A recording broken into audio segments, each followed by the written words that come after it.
quand vous vous réunissez, ce n'est pas le repas du Seigneur que vous prenez. En effet, dès que vous êtes à table, chacun se hâte de prendre son propre repas, de sorte que certains ont faim, tandis que d'autres s'enivrent. N'avez-vous pas vos maisons pour y manger et y boire? Ou bien méprisez-vous l'Église de Dieu et voulez-vous couvrir de honte ceux qui n'ont rien? Qu'attendez-vous que je vous dise? Faut-il que je vous félicite? Non, je ne peux vraiment pas vous féliciter. Car voici l'enseignement que j'ai reçu du Seigneur et que je vous ai transmis. Le Seigneur Jésus, dans la nuit où il fut livré, prit du pain et après avoir remercié Dieu, il le rompit et dit: « Ceci est mon corps qui est pour vous. Faites ceci en souvenir de moi. » De même, il prit la coupe après le repas et dit: « Cette coupe est la nouvelle alliance de Dieu, garantie par mon sang. Toutes les fois que vous en boirez, faites-le en souvenir de moi. » Alors ce matin, nous sommes, vous l'avez entendu, nous sommes dans la synagogue de Corinthe, en Asie mineure. On célèbre la Seine. Le texte que nous venons de lire a soulevé de tels malentendus que je me contenterai d'énumérer un problème essentiel parmi tant d'autres. À le lire attentivement, il semble bien que les premières communautés chrétiennes, à la suite du Christ, avaient joint le repas fraternel à la célébration de la Seine. Ainsi, y avait-il un repas cultuel, une agapée au milieu duquel on rompait le pain, puis sur la fin, on partageait la coupe. Ceci, bien sûr, dans la meilleure tradition du Nouveau Testament. Seulement, ce repas communautaire, au cours duquel on célébrait la Seine, était devenu un scandale. À Corinthe, certains, les plus riches, apportaient un gros pique-nique et s'empiffraient, tandis que d'autres frères et sœurs, moins favorisés, les regardaient dévorer tout en picorant leur maigre pétence. Le repas du Seigneur, vous devinez, était devenu chacun pour soi.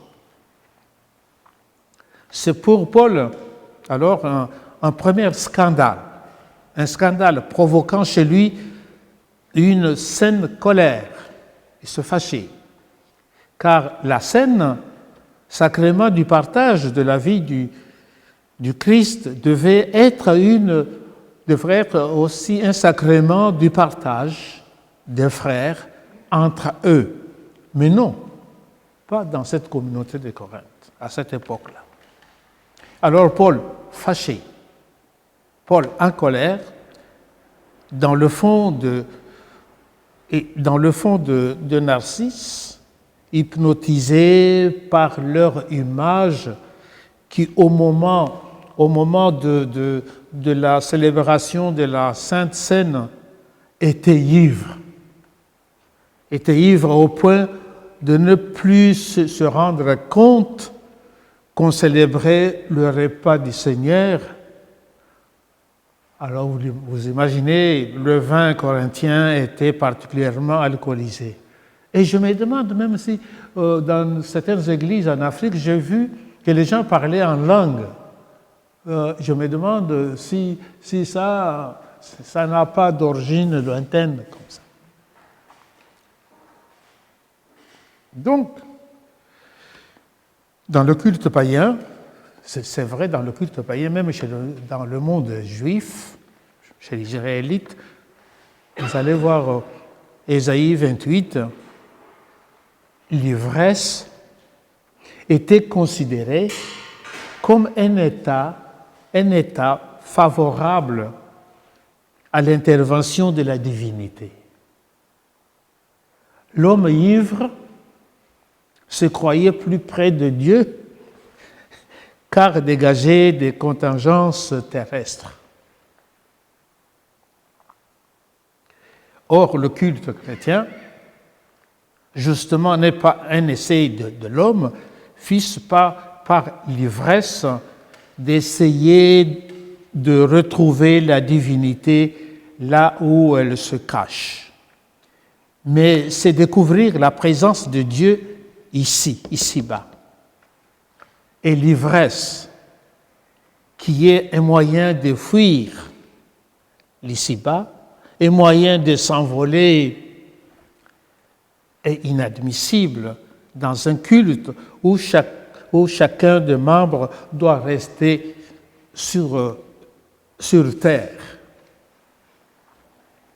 Sur terre, contemporain de l'histoire humaine, l'ivresse, ailleurs moyen mystérieux de retrouver Dieu, et dans le culte chrétien, moyen illicite de le fuir, car elle fuit le monde où Dieu est venu à la rencontre de l'homme. Alors, ce texte de Paul aux Corinthiens semble soulever une question, à savoir, quand devient-on quelqu'un? Quand est-ce qu'on devient quelqu'un? Oui, on devient quelqu'un lorsqu'on prend part à la vie d'autres hommes et d'autres femmes, et qu'on peut jouer un rôle dans le bonheur d'un autre. C'est cela, vivre. Dans les évangiles, Jésus, au cours d'un repas, partagea son pain. En étonnante compagnie. Et lorsqu'il prit le pain, le rompit et le donna à ses disciples, n'en faisait-il pas ses copains pour la vie éternelle? De même, des êtres humains que nous sommes, qui mangent le même pain, deviennent copains-copines. C'est pourquoi lorsque Jésus dit à ses disciples, « Ceci est mon corps, ceci est mon sang, faites ceci en mémoire de moi », cela signifie « Usez-vous, brisez-vous en mémoire de moi ». Le sens profond est toujours d'actualité. D'actualité est que briser le pain, attends, moi j'entends le bruit. Briser le pain, c'est rompre sa croûte. C'est, quand on rompt, c'est écouter le cri de division. C'est communier à toutes les souffrances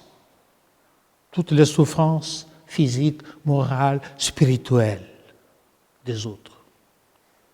C'est être prêt à tous les partages. Et enfin, rompre, c'est écouter le chant. C'est écouter le chant de Dieu dans le travail des hommes. Tel est, chers amis, le mystère de la scène que parfois nos amis catholiques appellent communion.